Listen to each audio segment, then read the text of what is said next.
السلام علیکم۔ میری آج کی سٹوری ایک بہت ہی سبق آموز کہانی ہے، تو برائے کرم اس کہانی کو آخر تک سنیے گا۔ ہم پشاور کے نزدیک ایک گاؤں میں رہا کرتے تھے۔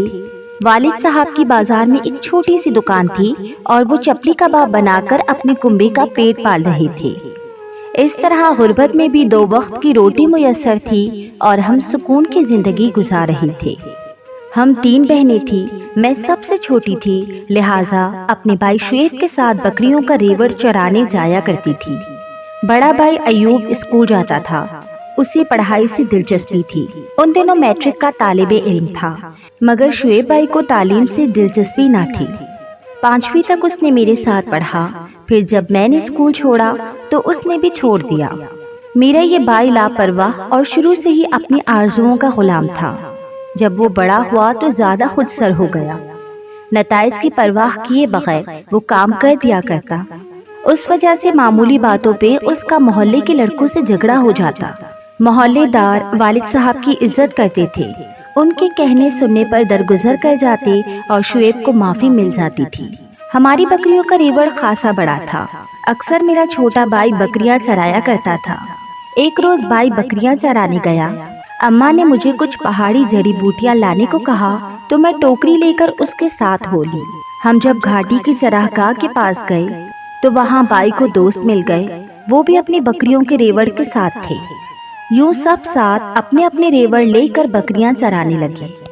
جب شام ہوئی اور ہم اپنی بکریاں اکٹھی کرنے گئے تو ان میں سے ایک زیادہ تھی، شاید کسی اور کی بکری ہمارے ریوڑ میں شامل ہو گئی تھی۔ شعیب بھائی نے یہ بات کسی کو نہ بتائی، بلکہ وہ بکری شہر لے جا کر بیچ دی۔ اس راز میں اس کا ایک دوست بھی شامل تھا جو اپنا ریوڑ چڑھا رہا تھا۔ دونوں نے یہ کام مل کر کیا اور جو رقم حاصل ہوئی آپس میں بانٹ لی۔ اب شعیب روز اکیلے ریوڑ لے کر جانے لگا۔ 2 روز بعد اس نے کسی دوسرے ریوڑ سے 2 بکریاں بانٹ لی اور انہیں بیچ کر پیسے آپس میں بانٹ لیے۔ اس چوری کا انہیں ایسا مزہ لگا کہ اب اس نے اپنے دوستوں کے ساتھ باقاعدہ پروگرام بنایا کہ زمیندار کی بھیڑیں اور بکریاں چرائیں گے، کیونکہ ان کا ریوڑ تو بہت بڑا ہے، اس سے ان کو پتہ بھی نہ چلے گا۔ ایک رات یہ 3 دوست مل کر ان کے باڑے میں پہنچے۔ 2 نے پہرا دیا اور تیسرے نے بیڑے بانکی تاکہ باڑے سے نکال کر باہر لے جائیں۔ محافظ وہاں قریب سو رہا تھا، اس کی لڑکی بھی دوسری چارپائی پر سو رہی تھی۔ اتفاق کہ لڑکی کی آنکھ کھل گئی، اس نے شور مچا دیا، مگر یہ لوگ نکل بھاگنے میں کامیاب ہو گئے۔ محافظ کی بھی آنکھ کھل گئی، اس نے زمیندار کے نوکروں کو ساتھ لیا اور واردات کو آنے والے قدموں کے نشانات دیکھتے ہوئے ہمارے گھر تک بھی پہنچ گئے۔ انہوں نے تینوں لڑکوں کو پکڑ لیا اور خوب مارا پیٹا۔ بائی کے دونوں ساتھیوں نے تو محافظ کی پیر پکڑ کر معافی مانگ لی اور اپنی جان چھڑا لی، مگر بائی انکاری ہی رہا کہ وہ باڑے کی طرف چوری کی غرض سے گیا ہی نہیں تھا۔ مار تو خوب پڑی کہ بدن زخموں سے چور تھا۔ بہرحال والد کے ہاتھ جوڑنے پر وہ شعیب کو زخمی حالت میں چھوڑ کر چلے گئے اور تنبیہ کر گئے کہ اگر آئندہ تم نے یہ حرکت کی تو زمیندار کے حوالے کر دیں گے۔ اب بائی شعیب کے دل میں اس لڑکی کی طرف سے کینہ پلنے لگا جس نے شور مچا کر ان کو مصیبت میں ڈالا تھا۔ اب اس نے عہد کر لیا کہ اس لڑکی سے ضرور بدلہ لے گا۔ ایک روز وہ گاؤں کے کنویں پر گیا، وہاں وہ لڑکی پانی بھر رہی تھی۔ شام کا وقت تھا، دور دور تک کوئی نظر نہ آیا تو شعیب نے اس موقع کا فائدہ اٹھایا اور لڑکی کو اپنی پگڑی سے باندھ کر اٹھانے لگا اور کس کر اس کے دوپٹے سے اس کا منہ بھی باندھ دیا۔ وہ 12 برس کی معصوم سی لڑکی تھی۔ اس نے ہاتھ جوڑے تو اس کو ترس آ گیا اور اسے نقصان پہنچائے بغیر پہاڑی کی اوٹ سے لا کر واپس کنویں پر چھوڑ دیا۔ لڑکی نے گھر جا کر ماں سے شکایت کی۔ اس کی ماں میری والدہ کے پاس فریاد لے کر آئیں۔ ماں باپ شعیب کی حرکتوں سے تنگ تھے، انہوں نے اسے گھر سے نکال دیا۔ اب وہ ادھر ادھر مارا پھرنے لگا۔ تبھی اس نے اپنا ٹھکانہ قبرستان میں بنا لیا۔ یہاں اس کے 2-4 اس جیسے دوست آ جاتے، یہ دن کو جوا کھیلتے اور رات قبرستان میں مسجد کے پاس ہو جاتا۔ جب کھانے کو پیسے نہ ہو اور کام کرنے کی عادت بھی نہ ہو تو آدمی کیا کرے؟ شعیب کو نئی ترکیب سوجی، وہ قبرستان کا رکھوالا بن گیا۔ لوگوں سے پیسے لے کر ان کے مرحوم رشتہ داروں کی خبریں ٹھیک کر دیتا، اور جب گاؤں میں کوئی میت ہو جاتی تو لوگ خبر کے لیے اس سے رابطہ کرتے، تب یہ کچھ رقم لے کر قبر کے لیے جگہ دے دیتا۔ والد اور بڑے بھائی نے اسے واپس لانے کی بہت کوشش کی مگر اس نے انکار کر دیا۔ ایک دن وہ گاؤں سے قبرستان کی طرف لوٹ رہا تھا۔ اس نے دور سے دیکھا کہ قبرستان میں آگ لگی ہوئی ہے۔ سوچا کہ یہ آگ کسی دشمن نے لگائی ہوگی۔ قریب پہنچا تو آگ یکلخت غائب ہو گئی۔ شعیب حیران ہوا کہ یہ کیا ماجرا ہے۔ اس روز پہلی بار اسے تلاوت قرآن پاک کا خیال آیا۔ وہ مضبوط اعصاب کا مالک تھا اور زندگی میں کبھی نہیں ڈرا تھا، مگر وہ تمام شب اس نے ڈرتے ہوئے جاگ کر گزار دی۔ آدھی رات کے بعد آنکھ لگی تو خواب میں محافظ کی اسی لڑکی کو دیکھا۔ وہ خواب میں اس سے کہہ رہی تھی کہ تمہاری یہ نیکی تمہارے کام آئے گی۔ دوسرے روز صبح اس نے اس قبر کو جا کر دیکھا جہاں اسے آگ جلتی دکھائی دی تھی۔ وہ گاؤں کے ایک ایسے شخص کی قبر تھی جو سود کا کاروبار کرتا تھا اور ضرورت مندوں کو سود پر قرضہ دیا کرتا تھا۔ شعیب کے دل میں بڑی دہشت آئی۔ اس کے بعد اس نے قبرستان میں رہنا چھوڑ دیا۔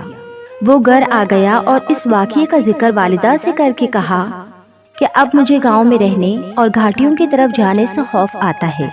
میرا جی چاہتا ہے کہ ہم گاؤں چھوڑ کر شہر جا بسیں۔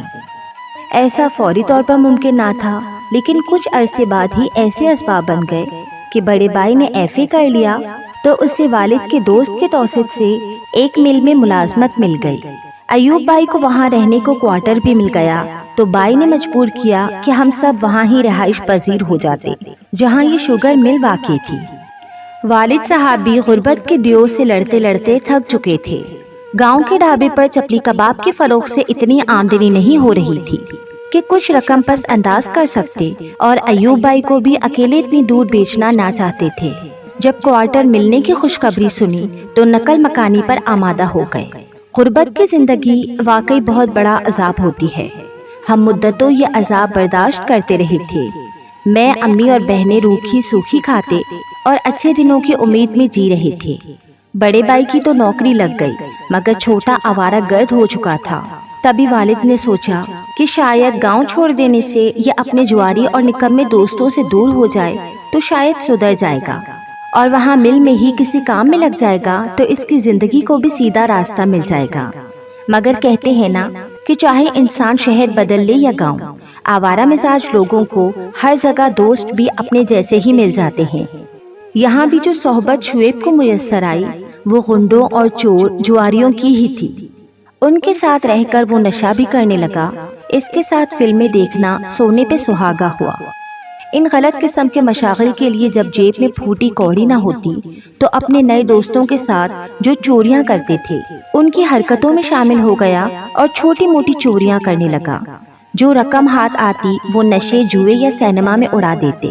اس کے دل میں برائی کا کوئی احساس تھا اور نہ اپنے بوڑھے ماں باپ کے دکھوں کا۔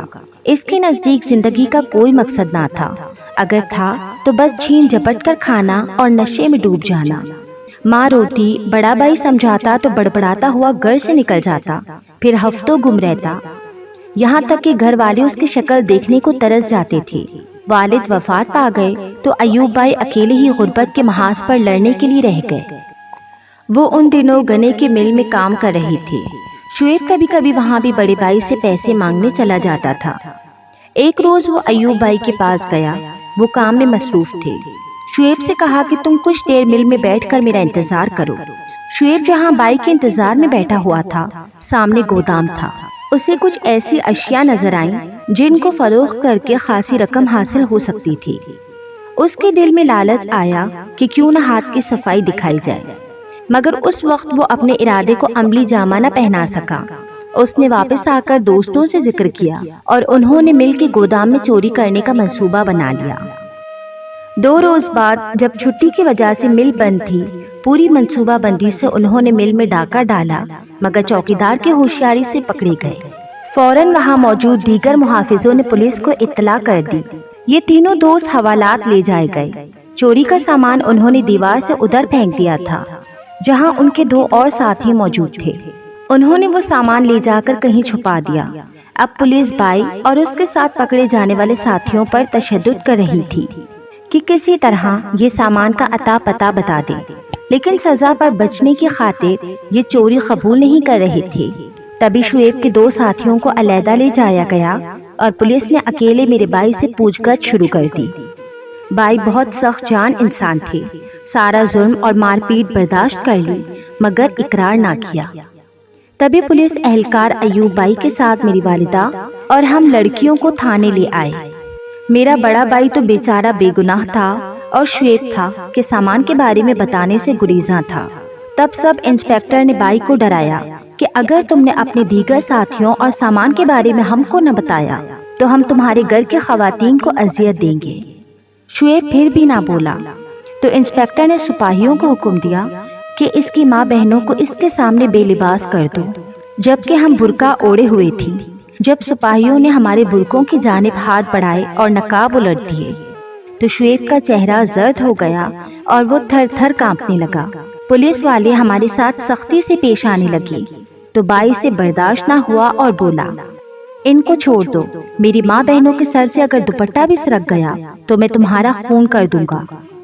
سپاہیوں کے ہاتھ رک گئے اور وہ بولے کہ ہماری ان خواتین سے کچھ دشمنی نہیں ہے، ہم بھی ماں بہنوں والے ہیں، مگر تم ہم کو ایسا ظلم کرنے پر مجبور کر رہے ہو۔ سیدھی طرح سب کچھ بتا دو تاکہ ہم ان خواتین کو عزت کے ساتھ گھر بھیج دیں۔ تبھی شعیب بائی نے نہ صرف جرم کا اقرار کر لیا بلکہ اپنے گروہ کے باقی ماندہ ساتھیوں کے نام بھی بتا دیے۔ جو سزا میرے بھائی کے نصیب میں تھی انہوں نے کاٹی، لیکن اس کے بعد سے آج تک وہ گھر نہیں لوٹا اور نہ اس نے ہم کو اپنی شکل دکھائی۔ وہ کہتا تھا کہ میں اپنے ضمیر سے شرمندہ ہوں، ماں بہنوں کو اب اپنی منحوس صورت نہیں دکھا سکتا۔ اس نے چوری سے بھی توبہ کر لی۔ علاقے کے امام مسجد کے پاس گیا اور کہا کہ سر چھپانے اور پیٹ پالنے کے لیے ٹھکانہ اور وابستہ کوئی کام بتائیے۔ انہوں نے مسجد میں جھاڑو لگانے اور صفائی کا کام دے دیا اور وہاں احاطے میں ہی بنی کوٹھی میں رہنے کو جگہ بھی دے دی۔ جو تبرک وغیرہ لوگوں کے گھر سے آتا یا نظر و نیاز کا کھانا دوسرے غریب لوگوں کے ساتھ شعیب بھی کھا کر پیٹ بھر لیتا۔ خدا نے اسے مسجد سے سیدھی اور سچی راہ دکھائی، تبھی اس نے 5 وقت کی نماز کو اپنا وتیرہ بنا لیا، چوری اور برے کاموں سے توبہ کر لی۔ وہ ایک شریف خاندان کا لڑکا تھا، اس کے خون میں شرافت تھی، ضمیر زندہ تھا۔ تبھی اللہ تعالیٰ نے اس بھیانک واقعے کی وجہ سے اس کو سیدھی اور سچی راہ دکھا دی تھی۔ وہ نمازی اور پرہیزگار تو ہو گیا مگر افسوس پھر کبھی گھر نہ لوٹا اور نہ ہمیں اپنا منہ دکھایا۔ وہ امام صاحب سے کہتا کہ مجھے آج بھی اپنے وجود سے نفرت محسوس ہوتی ہے کہ میرے برے اعمال کی وجہ سے ماں جیسی ہستی اور میری پاک باز بہنوں کو حوالات تک لایا گیا۔ اب میں کس منہ سے گھر جاؤں؟